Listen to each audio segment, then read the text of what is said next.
And the other most obvious thing is the dynamic change. It goes from pretty powerful to really soft and quiet. Now, let's just break down the elements here a little bit. So first of all, we have the melody layer, which is like small melodic fragments that keep jumping between the different instruments here, mostly just woodwinds and the strings, because it's going both between the violins, the violas, and the cellos here.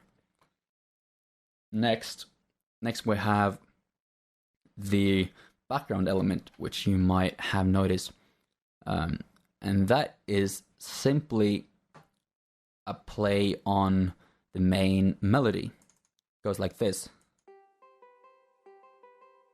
And if you listen, this is the main melody.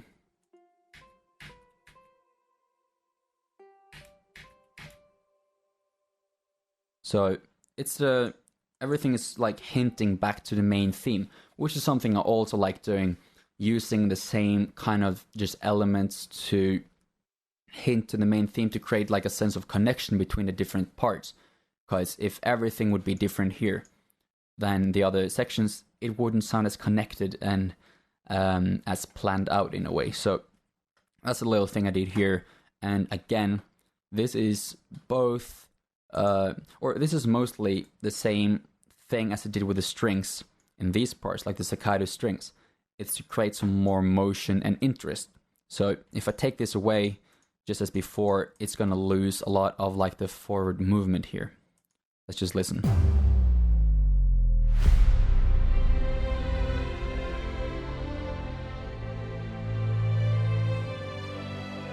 And I like to have like a little bit of movement going on. Not too much, but just a little bit. And that's kind of what you get when you add these layers again.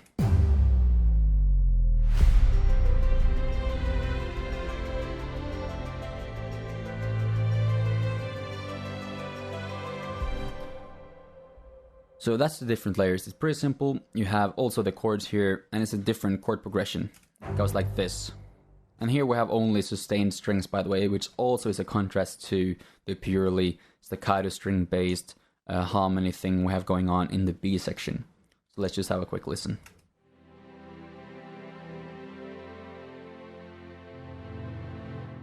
Oh wait, what's going on in the bass here?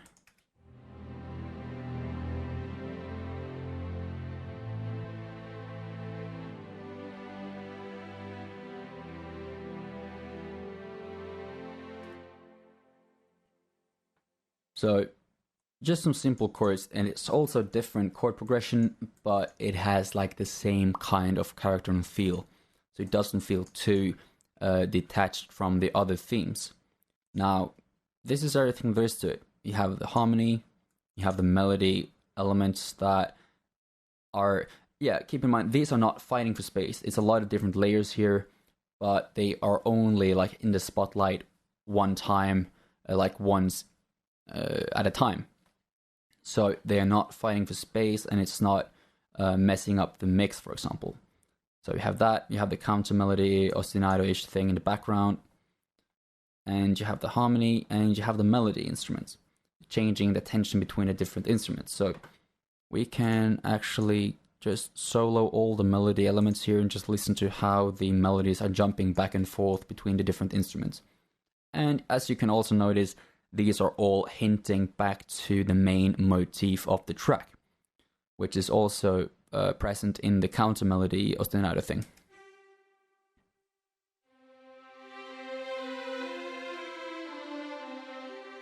Oh yeah, also like a little thing I just didn't think about right now. These are actually playing at the same time, which I forgot. But as you can see, just as we discussed in the counter melody chapter, only one element is moving at a time. So this is like the main motif, while the counter melody is not moving. And then this one is resting, the counter melody is moving. And this is how it goes. And then the melody is resting again, while the counter melody is moving. So that's how it goes with all these, like this entire section. I think if I select all these ones and I look at them at the same time, you can see how this applies to all of them. Here, yeah, movement, rest, rest, movement, and so on. Here it's rest, and they're all, this is a little bit messy because it's several instruments playing at the same time, but this is moving, and it's resting while another element is taking over the movement. So the attention is just being transferred between the different layers at all times. Now let's just have a listen to all the melodies from beginning to end.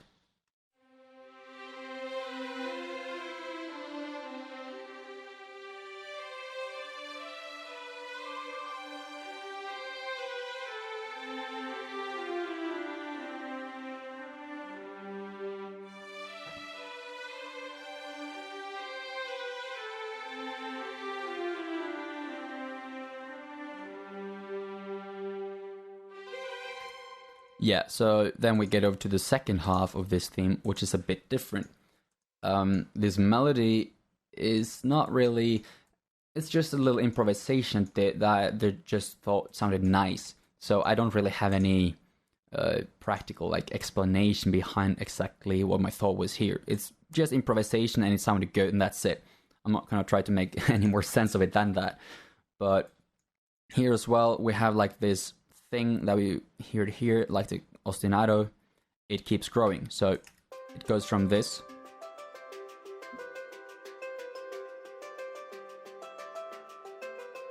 and it's joined by the staccato strings, which you can hear here.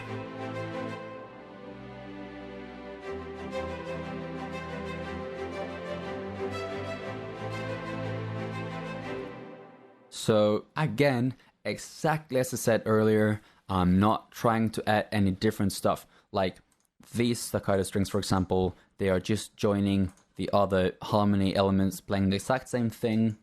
While these staccato strings are also not doing anything different. They are just joining the elements that I've been showing you down here. They're doubling the exact same thing. And the melody is then being led by the violins. Also been adding a choir here because I just love the sound of it. And again, the choir is simply just doubling this violin melody. And that's it. So again, even though it may sound a little bit complex, it is not. It's just the melody here. And you have the counter melody slash ostinato, which is played by both this and some woodwinds and the staccato strings. And you have the harmonies played by the strings and some low staccato strings here as well. And that's all there is to it. It's more or less just 3 layers and minor smaller things that are going on. And again, we just have some booms here.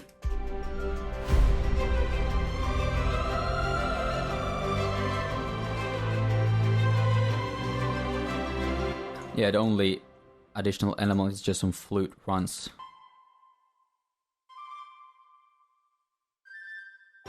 And that's it. So you just, even though it may sound a bit more complex than it is, it's just melody, harmony, and counter melody, just 3 layers. So don't try to overcomplicate things, guys. Just focus on getting your main elements right instead of just throwing a bunch of stuff in there without really thinking things through.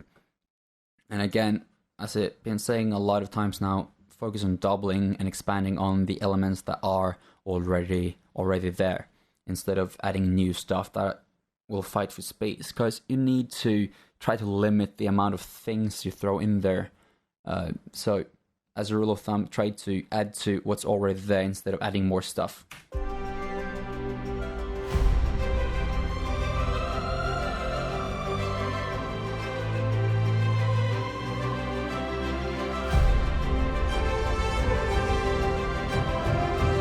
And here as well,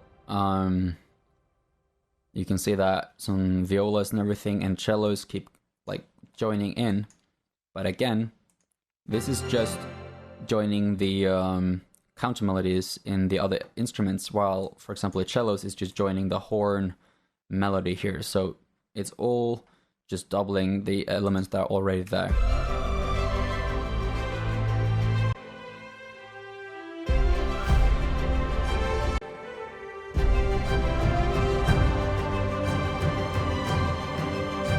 So a lot of these instruments are just changing, like the focus is changing between the different layers. So here in the beginning, you had the violins and the choir, which is then joined by the violas, same thing.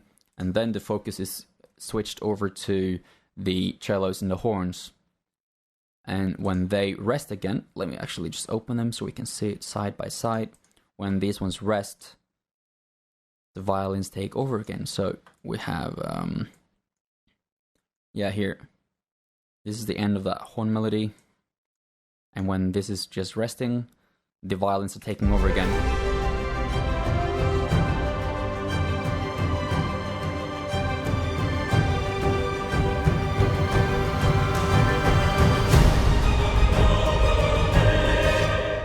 And that's it. Now we're getting to the final A section. So this entire purpose of the B section here is to create, first of all, a contrast from, like, make it more quiet and toned down compared to the climax to make this section sound even bigger. And second, it is made to create like a contrast between this and this, so it doesn't sound too similar. It's like a break between all the repetitions, which I've been talking a bit about in the course. You need like a balance between repetition and new elements, which is the basics of basically everything we have been doing in this course, including the Private melody writing technique, which is based on, I mean, you can basically find that in this. Actually, you can call this the presentation. You have the repetition, because it is the exact same thing. You have the destruction, because it's totally different. And then you have the variation, which is like a bigger, a little bit different version of the same theme. So this is like presentation, repetition, destruction, and variation. And it's not really about like the terms or anything. It's just about that kind of mix between new and recurring elements. Because when you do that, everything kind of just gets better, both in terms of the melody and in terms of the structure of the track. So you need some kind of balance between new and recurring elements, both to avoid it becoming too repetitive, but also to make it sound familiar to a listener. So that's the main purpose of this B theme.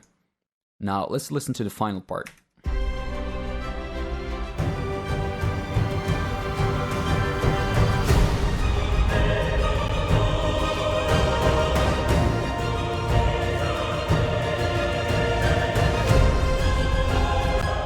So what you most likely have noticed is that we're back to the main theme again, which is the main purpose of this A theme.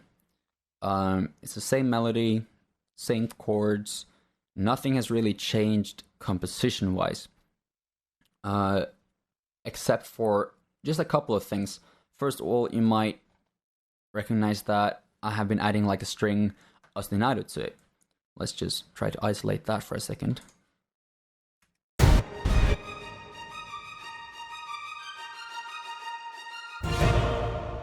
And for those who are pretty quick, you can realize that this is basically this.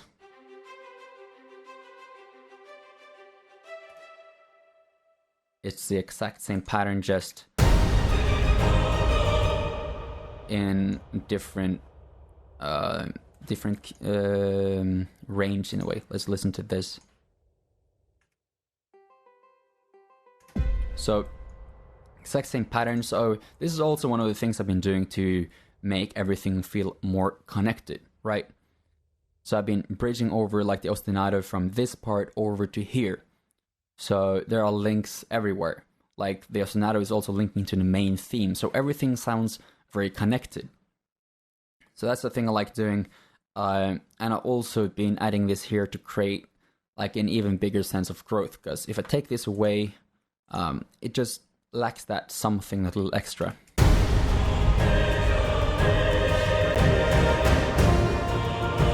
While if I add it again, it just gets a little bit more interesting.